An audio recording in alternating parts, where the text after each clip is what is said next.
Halo, halo, apa kabar? Kita ngobrol lagi bersama dengan Bung Rocky Gerung. Bung Rocky ini banyak orang sebenarnya bingung ya, meskipun Pak Zulhas itu menyatakan kelihatannya dengan bercanda, tapi realitanya kita lihat candanya ini kayak beneran. Karena kemarin kan Pak Zulhas itu melaporkan hasil rakornas dari eh, PAN begitu dan kemudian juga menyinggung soal menteri-menteri yang sudah siap dia siapkan gitu dan satu lagi yang agak terkejut adalah kenapa ditanya kenapa mesti melaporkan soal rakor kepada Pak Jokowi karena ya Pak Jokowi itu adalah owner dari partai PAN gitu.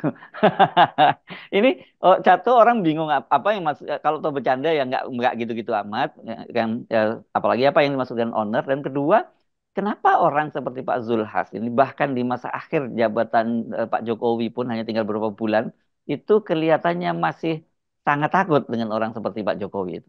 Cara berpikir PAN itu betul-betul tidak bermutu. Cara Hmm. berpikir ketua umumnya itu. Hmm. Kan bagaimana mungkin PAN itu CEO-nya walaupun dalam bercanda kan itu terbit dari moral ketakutan yang Hmm. kemudian diselundupkan lewat bercanda itu. Hmm. Jadi dia mesti ucapkan bahwa PAN ini sebetulnya sama dengan Gerindra sudah disiapkan oleh Jokowi supaya lolos dari sprindik, dari masalah-masalah yang sebetulnya di dalam PAN sendiri ada aja kasus-kasus yang disimpan oleh Jokowi sehingga membujuk Jokowi jadi CEO dari PAN.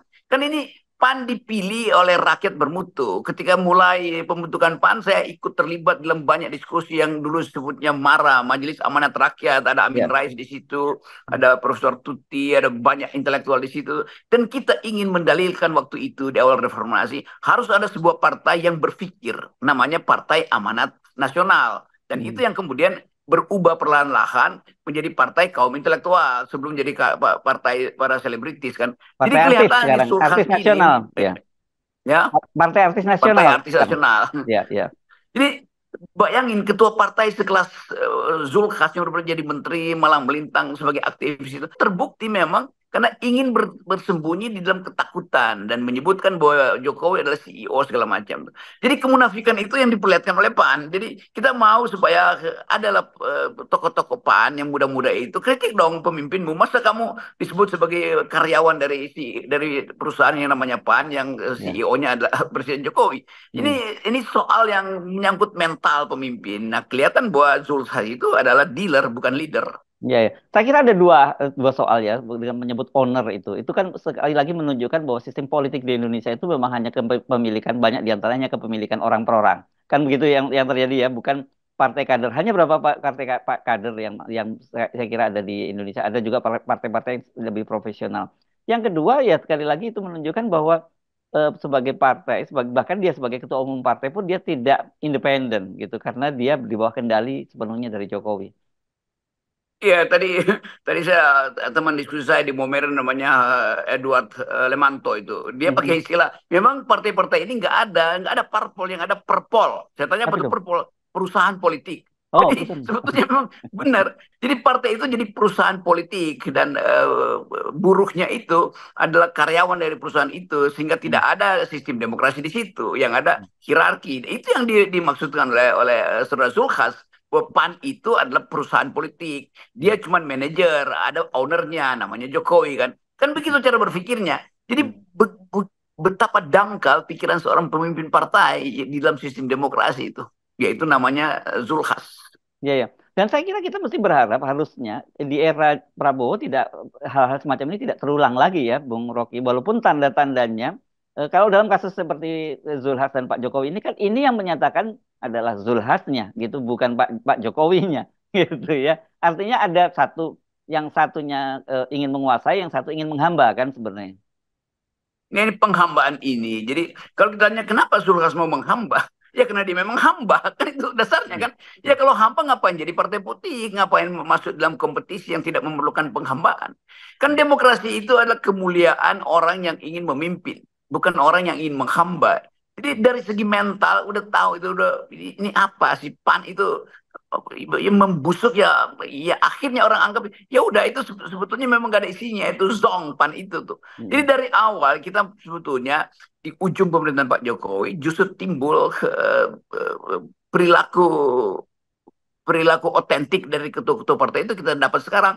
Ya Ya, PAN itu ya udah PAN itu bukan pemimpin, dia cuma manajer dari ya, sebuah perusahaan ya, politik, karena owner perpol ya. namanya itu. Ya, ada Iya, iya ownernya. kan dia pada honor. Itu Ya. aja. Jadi Hmm. ada ownernya tuh dan ownernya itu ada presiden. Padahal ownernya adalah rakyat. Kan Hmm. PAN itu dipilih oleh rakyat untuk dapat elektabilitas jadi legislator. Sekarang dia bilang enggak, rakyat itu bukan ownernya PAN, ownernya adalah Jokowi. Ini betul-betul ya apa ya? Ya kedunguan aja, nggak bisa saya rebus-rebuskan dengan cara lain. Iya, iya, iya, iya. Nah, situasi, oke, kita lanjutkan ya dengan soal yang keanehan-keanehan yang ada. Jadi topiknya seperti itulah kira-kira karena tiba-tiba ada seorang ketua umum partai nyebut bahwa presiden itu adalah owner partainya, itu kan juga satu hal yang ajaib gitu. Kemudian ini juga ada perkembangan terbaru di KPU juga. Dan saya kira sebenarnya kalau ngomongin KPU sebenarnya kita nggak perlu terkejut lagi. Ini yang sedang ramai sekali adalah soal berkaitan dengan pilkada, Bung Rocky. Karena sekarang ini ketua KPU itu menyatakan bahwa eh, mereka-mereka ini kan banyak sekali calon legislatif yang sudah terpilih dan kemudian mereka juga akan maju pilkada. Kata dia tidak akan kehilangan haknya dilantik menjadi menjadi anggota DPR kalau nanti dia kalah dalam pilkada selama dia belum dilantik gitu. Nantinya nyusul. Jadi kan bayangkan Bung Rocky, ini kan mereka akan dilantik pada bulan Oktober, sementara nanti pilkadanya itu baru baru November. Ya, jadi artinya mereka nunggu dulu. Nggak dilantik dulu, baru nanti kalau kalah mereka balik ke sana, tapi kalau menang ya akan diganti antar waktu. Sama keterangan ketua KPU sama dan sebangun dengan kedunguan para politisi kan. Iya, iya, iya. Di rakyat memilih seseorang untuk jadi legislator, Hmm. artinya dia dipilih untuk membuat undang-undang. Undang-undang Mhm. itu harus dijalankan oleh si kepala pemerintahan nanti. Ya, Entah dia bupati, wali kota, atau gubernur. Sekarang orang yang sama mendua di situ. Dia dipilih sebagai legislator, tapi dia juga mendaftar untuk jadi eksekutif kan.